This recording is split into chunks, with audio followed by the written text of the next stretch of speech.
respected chair, and fellow scholars. I am grateful to the India Foundation for giving me this opportunity to have a dialogue on cosmology, its Hindu and Buddhist perspectives. Specifically, the title of my paper is The Dance of Shiva, Cosmic Order and the Indian View of Polity. The Dance of Shiva is an essay written by a great metaphysician, art historian and scholar of 20th century, Dr. Anand Kumar Swami. Cosmology is a science dealing with all orders of formal reality, of which the material order is but one aspect. It is a sacred science which is bound to be connected to revelation and metaphysical doctrine, in whose bosom alone it becomes meaningful and efficacious. Today there is no modern cosmology, and the use of the word is really a usurpation of a term whose original meaning has been forgotten. A cosmology which is based solely on the material and corporeal level of existence, however far it may extend into the galaxies, and which is moreover based on individual conjectures that change from day to day, is not real cosmology. It is a generalized view of a terrestrial physics and chemistry, and it is really devoid of any direct theological significance unless it be by accident. To understand this remarkable difference between metaphysics and science, that is traditional Vidya and modern Vigyan, we may refer to Syed Hussain Nasr's work, Man and Nature, and René Guénot's work, The Crisis of the Modern World, especially its fourth chapter dealing with the sacred and the profane.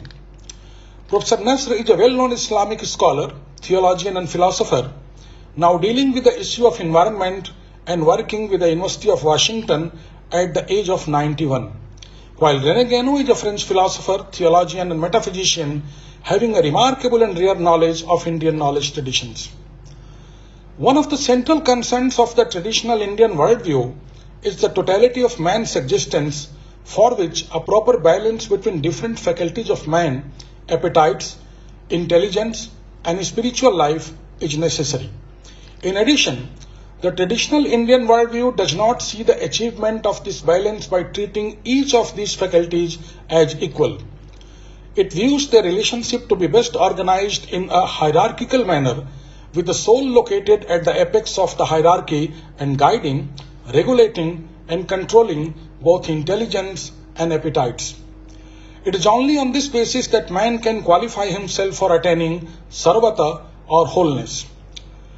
This, however, requires certain other conditions to be fulfilled. Traditional Indian idea of cosmology recognizes that man is neither self-complete nor a self-defining subject as is treated in modern times. Man, in the traditional perspective, is a member of a larger cosmic order. This larger order, represented in the Vedic cosmogony as 7 lokas, realms or spheres, symbolizes the vivarta or transformation of the unknown, and each of these lokas signifies a particular ensemble of possibilities appearing in the process of creation, which finally end up Jiva or embodied beings. Man is an integral part of this larger order, which exceeds him in quality as well as quantity. The spheres which encompass the earth represent levels of conscious energy and purpose which surround the earth much as the physiological function of an organ. Hinduism's starting point is the simple but inexhaustible question, who am I?, which is the central concern of a Hindu. This question is possible only from a plane on which the noetic and the ontic level, knowledge and life, theory and practice, thought and action, epistemology and cosmology form a unity. The following verse from Srimad Valmiki Ramayana indicates about the unbreakable relationship between the cosmology and epistemology in the Indian tradition. Go Brahman hitarthaya, asya deshasya hitaya cha, apramesya tav vachanam kartum udayatah. To elaborate this idea, we should go through Owen Barfield's work Saving the Appearances, Arthur Koestler's work Sleepwalkers, J. H. Randall's work The Making of the Modern Mind, and certainly previously cited Professor Nasr's work, Man and Nature. The syntax of this crucial Hindu or ontological question entails a complete, all-inclusive, absolute involvement of the Hindu. The Hindu religion regulates and permeates the everyday life of the Hindu from its most important to its most trivial details. There is therefore a fundamental sense in which Hinduism and Hindu society are inseparable. It follows that to undermine one is to destroy both. It is very important to note, I repeat, there is a fundamental sense in which Hinduism and Hindu society are inseparable. They cannot be separated from each other. It follows that to undermine one is to destroy both. The traditional Hindu social order is based on the Hindu cosmology, according to which the absolute creation is a mystery, a mysterium magnum, a mystery beyond human comprehension. The Hindu metaphysics begins with the absolute unity of that one, Tad Ekam. This one is not different from many, which emanates from it. The many, the creation, is merely the self-manifestation or self-intention of its own being, B capital. Strictly speaking, there is no creation at all. It is only from the human point of view that there is or seems to be such creation. And this ultimately is a misunderstanding of the truth. Society on the level of human existence represents the cosmic order. The relationship between man and his society is therefore analogically the same as that of one and the many, creator and creation. And involves the same mystery between the forces of cosmos and chaos, order and disorder, truth and falsehood, Rit and Unrit. Man occupies a midway position in that he has potentialities for and tendencies towards both cosmos and chaos, Rit and Unrit. The uniqueness of man consists in his awareness of this dual potentiality. His freedom is thus not only a function of his self-awareness, and he can realize it ultimately only by full acceptance of himself and trying to get beyond both cosmos and chaos, truth and falsehood. The mediating concept between man and society, a microcosm and the macrocosm, is called vrata at the human level. It can be seen as the dynamic correlate of another basic Hindu concept, Swadharma, the analog at the human level of the cosmic Rita. Swadharma is the analog at the human level of the cosmic concept of Rita, that is order. In accordance with this cosmological theory, the social order is differentiated on a hierarchical principle, that is Varna. This fourfold hierarchical differentiation or sacred stratification of society is not based on the economic and political needs of collective life, though these must be provided for. It is based on the essential nature of man, or it is a metaphysical, essential or existential reality. The idea of Varna is not a sociological or political idea, but it is a metaphysical, essential and existential reality of the world. The theory of cosmology and sociology represents the first stage of the answering moment of the ontological question, who am I? Since the question, being truly existential, must start with one's position in society and the cosmos. Nevertheless, the structure of the question requires that the social and the cosmic orders be transcendent without any premature rejection or enunciation. This is the normal Hindu way, and thus the whole social organization is conceived as a carefully planned instrument for the resolution of the ontological mystery.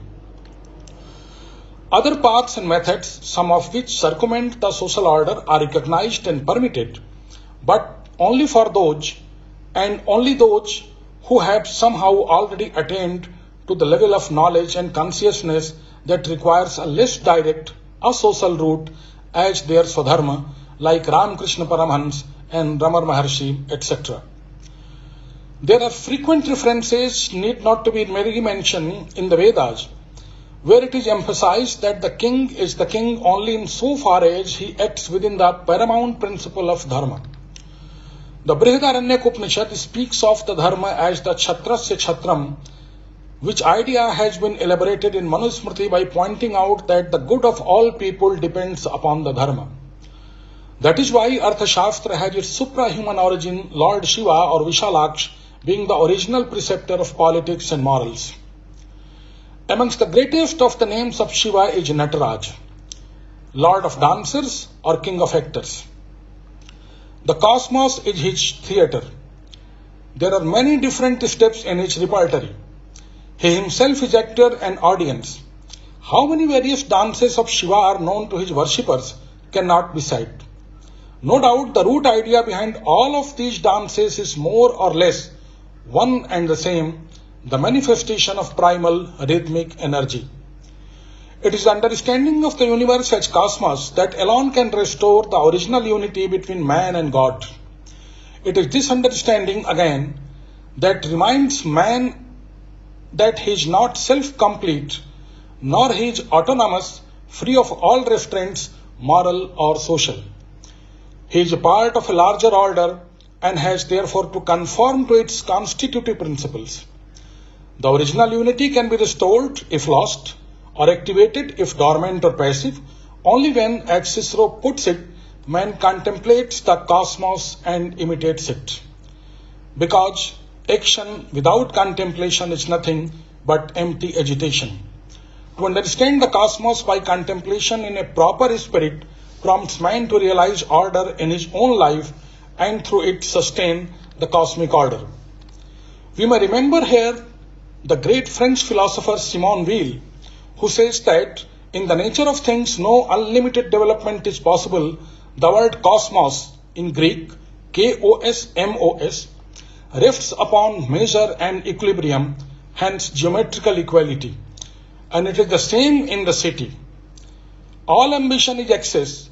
What the ambitious man totally forgets is the idea of ratio. This over-ambition disintegrates the traditional trinity of God, man and nature. We must observe that cosmos is also the root word of cosmetic, which is again a matter of true ratio and proper proportion.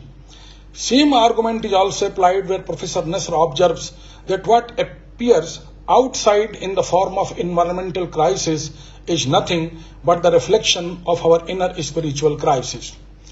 The real function of the public order is not merely to enforce certain rules and regulations.